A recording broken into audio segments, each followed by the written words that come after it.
It's Friday, Feedback Friday, the feedbackiest day of the week. Oh, that wasn't so good. Sorry about the low energy. It's been a week. If you saw on Twitter, and this is connected to Wednesday's video, I asked a question in Wednesday's video, and for people who didn't see on Twitter, the query unfortunately solved itself, and I wanted to explain a bit because I didn't really get into many details on Twitter or Facebook, a little bit more on Instagram. If people just want cat pictures and nothing but cat pictures, that's what my Instagram is for. It's Daily Momo Cat. I don't do anything but cat pictures there because that makes me happy. But on Wednesday, on Halloween, we lost Binky. How did it go from a year to nothing? Well, he was having trouble breathing, and the vet kept saying it's normal after surgery, it's normal after surgery. Well, it didn't clear up, and it turned out that the cancer, the second kind of cancer, not the first kind of cancer, had spread to his lungs, and they didn't even know how he was moving around or breathing. They had to put him on oxygen to give me time to get down there to say goodbye. So that was tough. It was sudden, and I felt really guilty up until about an hour ago. I didn't think I'd be able to do this video today, certainly not with the Feedback Friday song. I didn't really feel like reading comments or anything like that for obvious reasons, but I got out, I ran some errands, and that kind of picked up, combined with it being Halloween last night, trick-or-treaters coming to the door. We normally don't get many. Yesterday was suddenly we got this big burst of kids in the neighborhood. I guess the neighborhood's renewing. But it was like, go on the couch, curl up in a ball, Momo and Delilah sit on me. The doorbell rings, Loki barks, deal with the trick-or-treaters, go back, feel sorry for myself. And then there was this little boy dressed as a ninja. And I opened the door, and he was this little guy. And he was like little baby shinobi, right? And it was like the red-rimmed, like the Ninjago ninja type thing. And he was just so happy to be a ninja. Like, he was smiling so much. You couldn't see his mouth, but it got all the way to his eyes. And it's just this little guy at the door. And it was just like, you cannot be sad with that right in front of you. So that helped a lot. But yeah, it was just, that's Binky. He was a fighter and high energy for 15 years, and the patrons saw the video on for this week. It ended up inadvertently being the last Binky video ever, but he was purring, and he was him, just sheer strength of will. I feel bad plugging the Patron at this, but I might as well do it. Become a monthly patron, patreon.com/LeannaK. But yeah, I did manage to read some comments. I addressed the mistake I made on Monday's video on Tuesday. I wanted to clear that up right away. I won't belabor the point. But otherwise, the discussion on the Apu stuff was really, really interesting. People feel very passionately about it. It was very interesting for me to see the attachment people have to the character.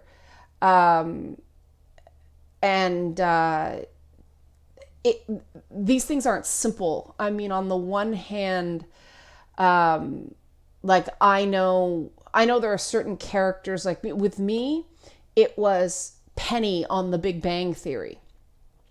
And when The Big Bang Theory the first 3 years of The Big Bang Theory, people were like, oh, you must love Penny. She's so much like you. And I just do it, ugh. 'Cause no, Penny's not like me. Penny was a waitress and an aspiring actress that looked down on the nerdy guys and was super mean to Leonard at first. She's still not the nicest to Leonard, but that's sort of her sarcastic personality. But she had to learn to be a nerd, and it drove me crazy. It's like The Big Bang Theory, as I mentioned, it pedals and stereotypes as well. And everybody goes, ha ha ha. And so for people who aren't part of the affected group, in this case, nerds, people think, oh, it humanizes nerds. But if you're actually a nerd, you're like, because it's just compounding stereotypes. I know my husband cannot stand, Howard on The Big Bang Theory, because he finds him just a Jewish stereotype. I really think the best Big Bang Theory characters are the other female characters they've added over the years. The Sarah Gilbert character that they wrote out because they didn't know how to write her anymore. That made me mad. That was like the first Big Bang Theory character I actually found that I liked. I saw a lot of myself in her, in part because I hate Sheldon. Worked with too many guys like Sheldon. He's far less funny if you have to deal with a guy like Sheldon, because Sheldon's just mean. He's a bully. And the fact that he's, a somewhat hapless bully doesn't change the fact that he's a bully who got fired for cause, and then his mom slept with his boss to get his job back. I mean, that's not funny. That's not funny. That's someone who doesn't deserve to be in the job getting his job back due to corruption. Like, the. But I really like Amy on Big Bang Theory. I think she gets some of the best lines in the whole show. And I think her and Bernadette are really good together. They bounce off each other really well. They're both very good sitcom actresses. I really like Kaylee Cuoco as an actress and a person. She's a super sweet person. So I don't begrudge her any success. It's really good to see her make good. I just don't like the character. She's nerd bait. She's not a nerd. It's still this idea that women are there to be these, I don't know, trophy girls for nerds, and there's no expectation that they have common interests. There's no expectation that they like what these guys like. It's like nerd guy wins if he finds some woman who will tolerate his nerdiness, not love him for it and love the things he loves, just tolerate it. The underlying idea being she can never challenge him for nerd. And he has to teach her and explain to her and introduce her to everything. And the reason that drove me crazy is the number one question I used to get when I'd show up at gaming events is, well, who got you into games?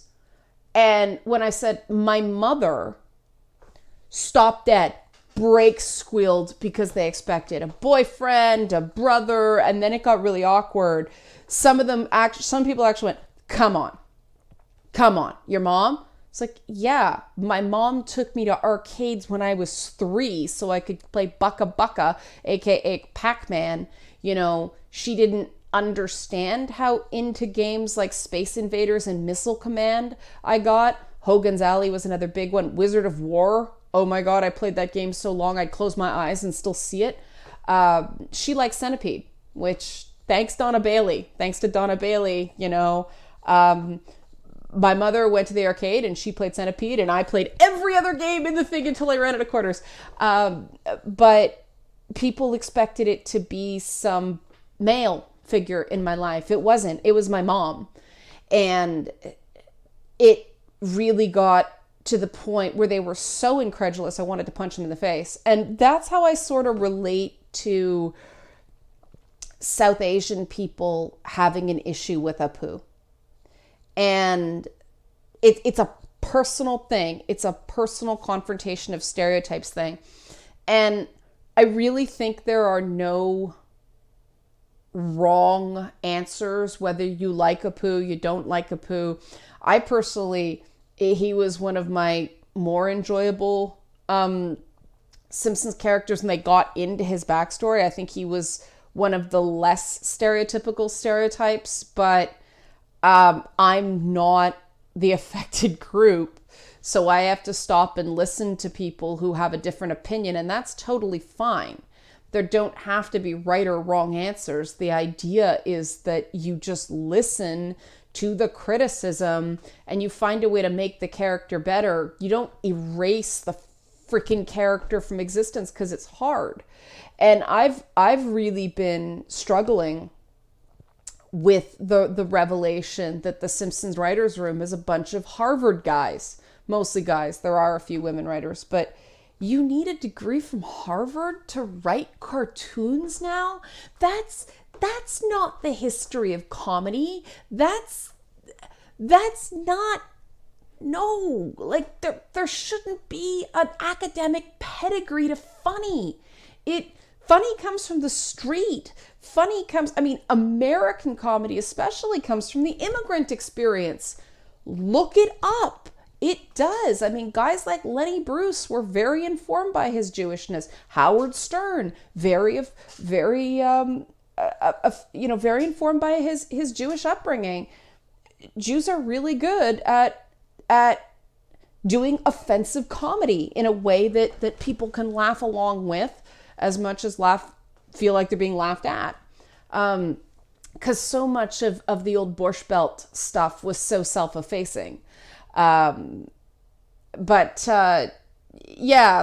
going to leave that there. Just say there's really no right or wrong. I thought the dialogue was the most important thing, and the fact that, people can share different views, and I can look at it and go, that's interesting, and that's interesting. And what I found the most interesting is how many different points of view that were like in polar opposite to each other in a lot of ways, I could relate to, I can understand. And I think that's why this is a worthy ongoing debate. And the fact that The Simpsons has such a ridiculously snobby writer's pedigree is precisely why they didn't know how to handle it, right? Because,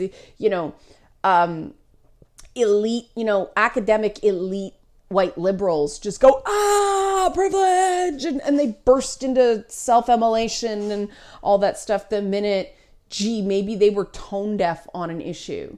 Whereas I find that when you get more down into the working classes, there's more of a discussion. There's less of this, I don't know, maybe this is just my own experience. There's less of a terror of making a mistake. You kind of go, mer, and don't say that particular thing in front of that person again. I don't know. Maybe it's just the circles I run in, but it's just sort of like, that's what? Huh? I didn't know. I also find though that, I talked about that in another video as well, that, 80% of people in North America aren't that easily offended. They're much more middle of the road. They're less sensitive. They're less politically extreme. And it's this silenced majority in the discourse that has really, really become notable in the wake of the shooting in Pittsburgh. You guys know I watch MSNBC a lot. I actually pay extra money for TV a month to get MSNBC because I wanted to stay informed and see sort of real-time interviews, but I could not stand the CNN format of putting people who were guaranteed to fight together. And I just felt like, this may sound strange, but I actually felt that CNN's programming was extremely racist in that they'd take very smart commentators, people like Angela Rye, and make them just eat shit night after night after night from guys like Jeffrey Lord, who are just there to, I don't know how much of his bigotry is real and how much of it is just fake because it owns the libs, but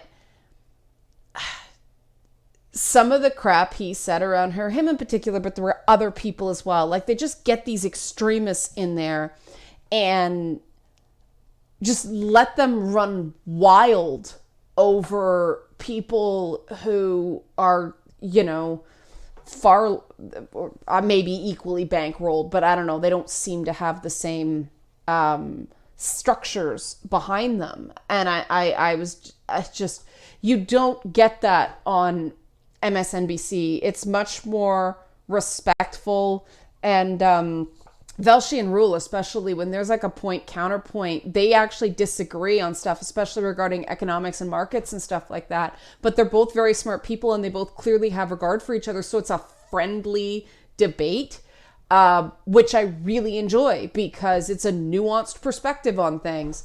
But then you get, then you get 2 days of, oh, isn't it awful that there's right-wing anti-Semitism out there? And then a panelist goes on there and name drops Linda Sarsour, and nobody points out that she has a history of anti-Semitic comments herself. But oh no, she's left-wing, so we don't criticize people like that. That bugged me. And there's been a lot of that going on in the media right now, and it's really gotten to me on top of everything else. And then this is where I start going, everybody's wrong about gamers, like really wrong, like no, absolutely totally wrong. There's a kind of cluster of Twitter atheists that I kind of talk to on and off through a guy whose screen name is, I think, Duke Bonanza. But they are very atheist, and like he does Follow Friday things on Twitter, and I'm like the only religious person in the list. I don't know how I ended up there, but it's like, hey, great. And we've had some discussions as well about theology. I'm still learning sort of how the atheist mind works. I'm very curious about it from a philosophical point. I have no interest in changing anyone's mind. That's the nice thing about being in an anti-evangelical faith. Judaism actually actively tries to keep people out. Conversion's hard and painful and embarrassing, and it sucks because it's easier to just be a Gentile and follow 7 rules instead of the 613-ish that you cannot catch them all. They are not Pokemon. But one of the atheist guys, while all this is going on, actually sent me a comment based on the videos on Twitter, and it was basically like, I'm, usually a loudmouth asshole atheist, but, the way you relate to your religion is amazing. GG, like, good going.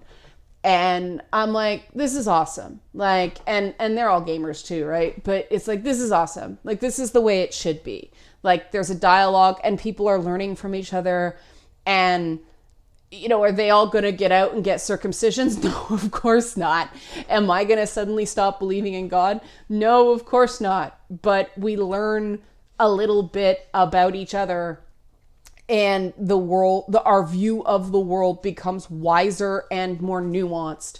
And that happened through the gaming community. And that's the way it's supposed to work. And gaming gets a really bad rap that way. But, you guys continue to impress me, not only with your empathy, especially this week, like all the people that sent condolences. I really, really appreciate that. I didn't get back because the world doesn't stop. Social media doesn't stop. And so I was having trouble with my Twitter app to begin with, and I was losing messages, but then I'm just like, I don't want to see something and be that asshole because I'm having a really bad day. So I didn't respond to a lot of stuff, but it was appreciated. And it's nice to know that a bunch of people who have absolutely no reason, they have no skin in the game regarding whether I live or die, happily or unhappily, bothered to give a shit. And that's really cool. Like, that's something you don't easily forget. But then I'm constantly impressed by how smart and thoughtful your comments are, to the point that Feedback Friday is getting more and more and more challenging because it's so hard to pick between comments now, and I can't possibly do them all. And it's like, wow, there are so many good ones that basically now I kind of find I tend to pick comments that are like, they're polite and sometimes they're even flattering, but they make a point that stops me for a moment. I don't have an immediate answer to things that it's like, But this comment I want to share, it was about the defense of Gab video I did, which I expected to get a lot more pushback on. It's sitting at like 96% positive comments. Didn't see that coming, but this comment made me think, perhaps not in the way the commenter intended, but it really did make me think. So I wanted to share it, and then I'll share what the tangent my brain went off on. The comment is, I don't want to live in a nanny state. You know, this is quote, I guess me, who decides who you can and can't do business with, end quote. Sure, good in theory, and I support that concept within reason, just like a lot of things. But imagine living in a town owned by 3 merchant empires that obviously talk to one another and cooperate, and they decide not to provide you any service due to supporting a different local lord than the merchants supported. You're shut out, you can't sell anything, nobody will house you. You're completely barred from engaging with society, from the town square, from the marketplaces. You aren't allowed to transfer except money through the merchant rings like everybody else does. And they say that is what the internet is like today. What I thought before I read that last line is wow, you're basically describing the dystopia that the gaming industry is constantly hovering on the edge of as well. You know, the 3 or 4 major publishers or platform distributors. I'm talking like Steam, Sony, Microsoft, Nintendo, the people that control what games get distributed and which ones don't. But then you've also got, you know, the 3 or 4 major gaming sites, you know, Kotaku, Polygon, IGN, and then there's this whole list of sort of B tier, but you know, it's exactly, you can tell they all obviously talk to each other and cooperate.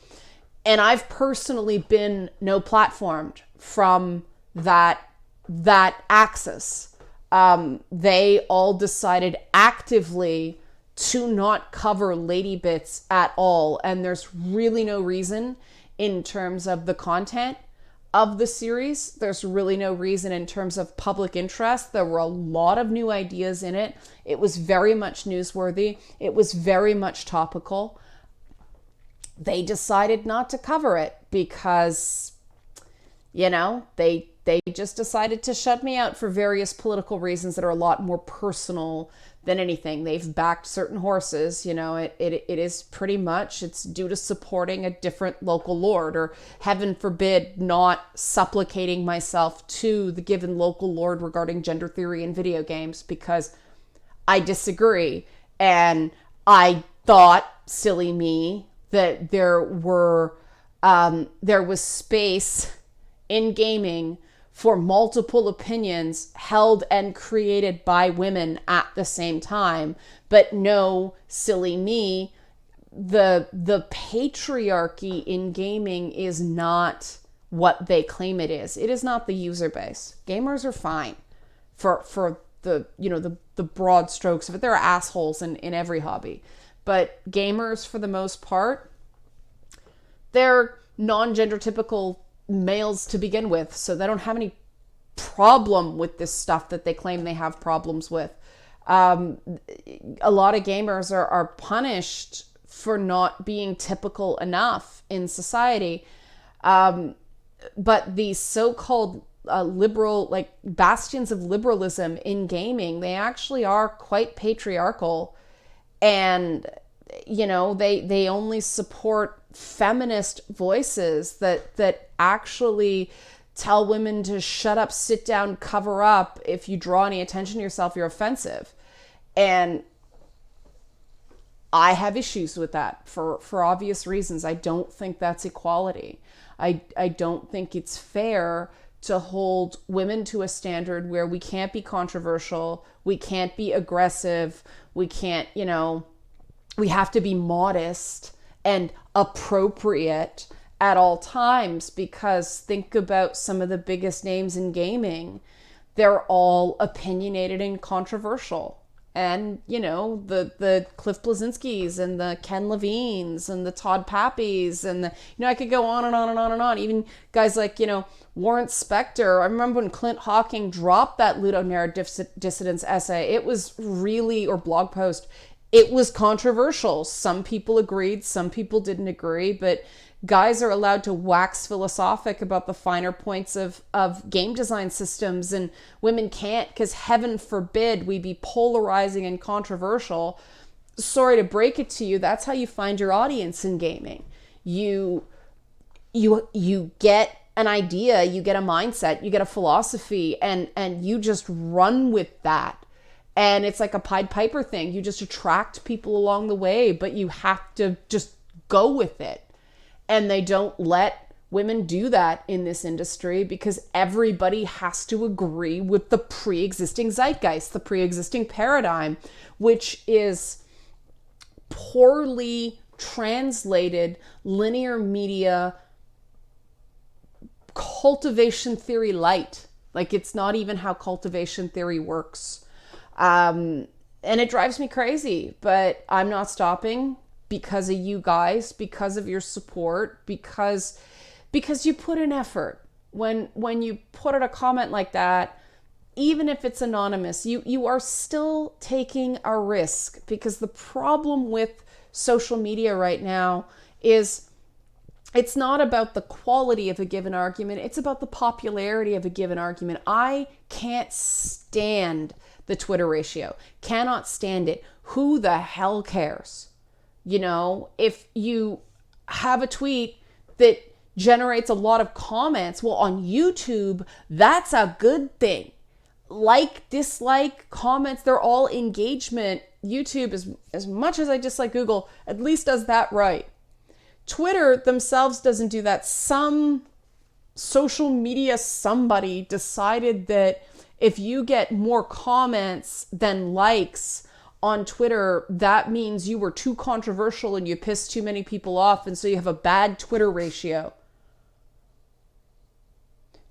Do we really want to talk? Like, do people actually think, do these great liberal minds actually think that Sojourner Truth's "Ain't I a Woman" speech was popular at the time? No, sorry, Sojourner Truth, part of the first wave of feminism, that was so unpopular. Her idea that, you know, black women have a different experience than white women, and that doesn't make them any less a woman. That was so unpopular. Like, whoa, let's not get crazy. We already have enough trouble with these crazy Quaker chicks who want to vote when even their men don't vote. What's wrong with them? Black women? What? Come on. That was so unpopular that it was practically erased from history until people like Gloria Steinem in the second wave brought that back. And then Steinem got accused of cultural appropriation because she was borrowing the stories of black women. She's really the only reason people know who people like Sojourner Truth are now.